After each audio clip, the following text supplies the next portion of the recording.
حبايبي، لو عايزين تعرفوا كل الاكل ده اتعمل ازاي ادخلي له فيديو كمليه وانت تعرفي تعمل ازاي واحده بواحده. السلام عليكم ورحمه الله وبركاته. ازيكم يا حبايبي؟ عاملين ايه؟ يا رب تكونوا بالف خير. وحشتوني من الفيديو اللي فات للفيديو ده. قولنا هتعملي لنا ايه النهارده؟ هتعملي لنا ايه؟ هنعمل مع بعض الغدا بتاعنا. هنعمل بقى معانا، بصوا، ده محشي بتنجان اسود وفلفل اهو. تمام. انا مقوره بالشكل ده، هوريكم دلوقتي قورته ازاي. تمام. وده بتنجان ابيض برضو وفلفل برضو مقوره كله بالشكل ده. بصوا. تمام. ومعانا كوسه برضو مقوراها وعاملاها بالشكل ده. تمام. هوريكم دلوقتي هقورها دلوقتي ازاي معاكم. ومعانا لحمه ومعانا حله على النار فيها فلفل وفيها مرقه ماجي وفيها بصلايه مبشوره وقطايه مبشوره وجزرايه، وهنسلق فيها اللحمه دي ونشوف هنعملها ازاي مع بعض. تمام. قولنا هتعمل لنا ايه تاني. وهنعمل ملوخيه خضراء وهنعمل شوربه لسان عصفور. يا رب الفيديو النهارده بتاعنا يكون سهل وبسيط عليكم. بصوا حبايبي، معانا واحده هي من الكوسه هقورها قدامكم دلوقتي عشان البنات اللي مش بتعرف تقورها. بصوا، معانا المقوار اللي هو الصغير ده بيبقى جميل قوي على فكره في التقوير، سواء بقى بتنجان او كوسه بيبقى كويس قوي يعني، جميل بصراحه، مش بيقطع ولا اي حاجه.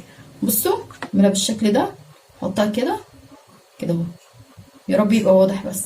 تمام. وهنلف لفه كده اهو، كده اهو، كده اهو. تمام كده اهو. نفضل بقى نخش واحده واحده كده اهو.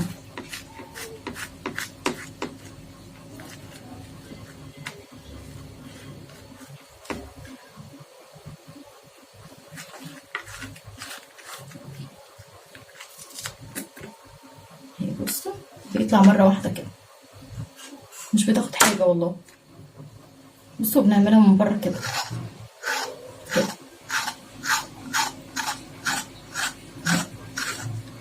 بننضفها من بره كده اهي بالشكل ده في ثواني والله، مش بتاخد حاجه. بصوا هوريكم واحده ثانيه زي ما عملنا برضو كده اهي، من نصها كده سنه سنه كده صغيره. تمام. ونخش بيها على جوه اهي اهي، بتطلع مره واحده، هي مره واحده خلاص، مش محتاجه تاني. تمام اهي كده كده كده.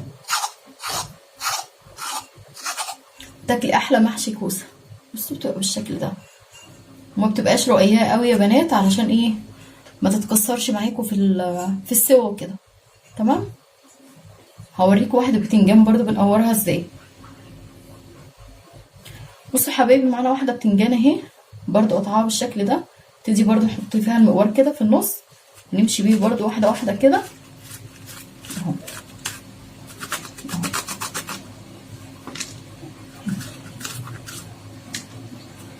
اهو. بتقور والله في ثواني. المقوار ده فعلا جميل قوي، انصح كل البنات بيه، جميل كده وصغير، جميل قوي فعلا، بينضف الحاجه بسرعه قوي.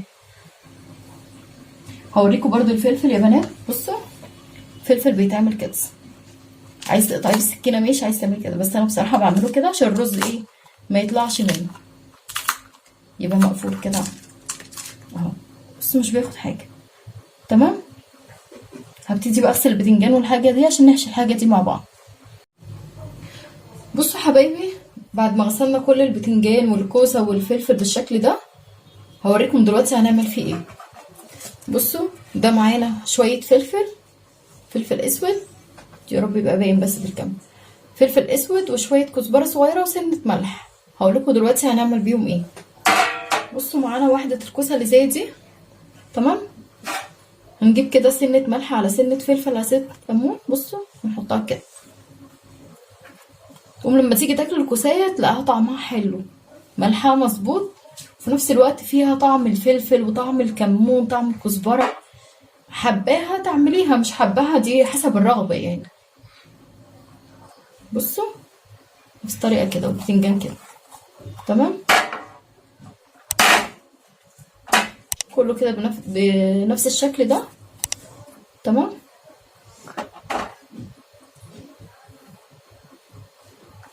بصوا كده كده تمام. هعمل كل الكميه دي وارجع لكم تاني. بصوا حبايبي، بعد ما عملت كل البتنجان بالفلفل الاسود والكمون وشويه الكزبره وشويه الملح، خلاص هنبتدي بقى نحشيها اهو. تمام. ده معانا رز الخلطه، عملناه مره قبل كده في فيديو الممبار، واللي ما شافهوش ممكن يروح لفيديو الممبار، ولو عايزين اكتبوا لي في التعليقات وانا اعمله لكم مره تانية معاكم. تمام. هنبتدي نعبيه كده اهو، كده مش بياخد حاجه على طول كده. تمام. والبتنجانه ما بتبقاش مليانه قوي عشان لسه بتزيد وكده في السوا. تمام. نبتدي من واحده تانية. بصوا مش بياخد حاجه على طول كده، بيتعبى على طول، بيتعبى على طول بالشكل ده. تمام.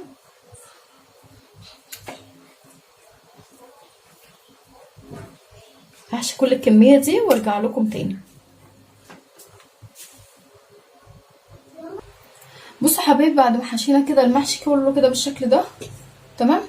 ده فلفل اهو، بتنجان اسود وبتنجان ابيض، ده لميتهم كلهم في الحله دي ورصيتهم وقفتهم كده. لازم يبقى واقف كده علشان ايه؟ الشوربه نحطها من فوق والبتنجان ما يتهريش يعني منها. تمام. في ناس بتنيمه عادي. بصوا حبايبي، ودي برده الكوسه والفلفل اهوت، وكان بتنجانيه بس كده حطيتهم. تمام. برده وقفتها بنفس الطريقه. تمام. بصوا ده محشي هو ورق العنب، حشيته برده. وهنبتدي بقى نسوي الحاجه دي مع بعض.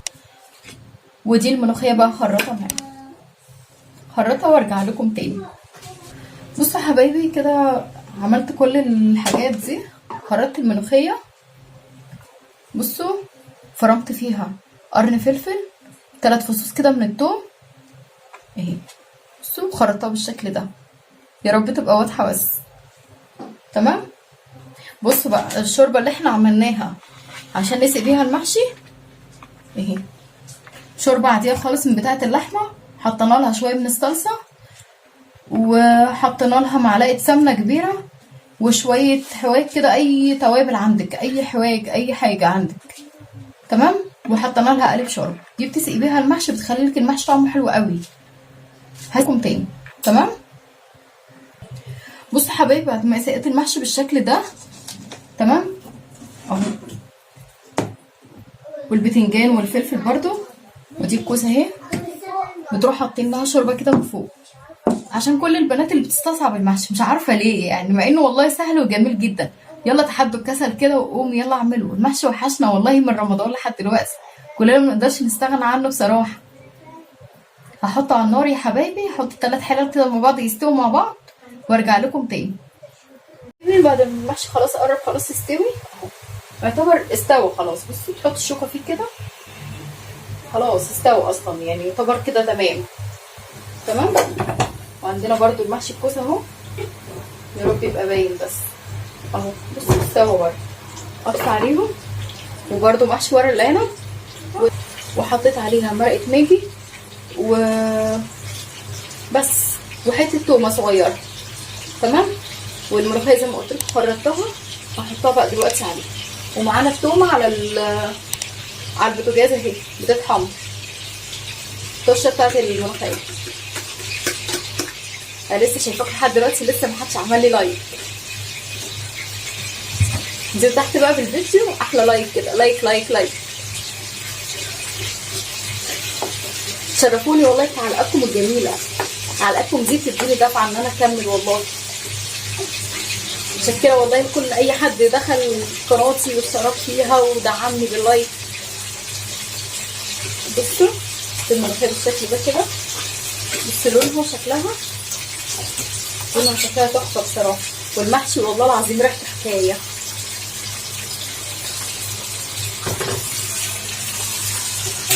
برضه قشطه التوم اهي، تومي على النار، حته سمنه. بعد ما تستوي هنحط لها كزبره. تمام. هكمل سواها وارجع لكم تاني. احمرت بالشكل ده، حطيت لها كزبره وهحطها دلوقتي على الملوخيه. تمام. يلا اشهقوا معايا. اهم حاجه الشهقه دي هي اللي بتعمل احلى شغل الملوخيه. بصوا اهم حاجه الشويه دول برضه، والله طعمها وريحتها تحفه بجد. اتمنى كلكم تجربوه. بصوا يا دوب بنخليها تاخد غلوه واحده وخلاص ونطفي عليها، ما بنخليهاش تاخد اكتر من كده، ما بنخليهاش تغلي اكتر من كده. تمام، علشان ما تقطعش معاكي وما تغطيهاش. يعني سيبيها كده اما تغلي مره واحده وخلاص، تطفي عليها وتسيبيها شويه لحد ما تهدى كده، وبعد كده غطيها براحتك.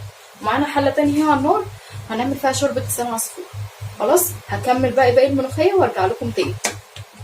بصوا حبايبي لسان عصفور، بصوا احمر بالشكل ده. هنبتدي بقى نسقيه شوربه. تمام، هسقيه شوربه وارجع لكم تاني.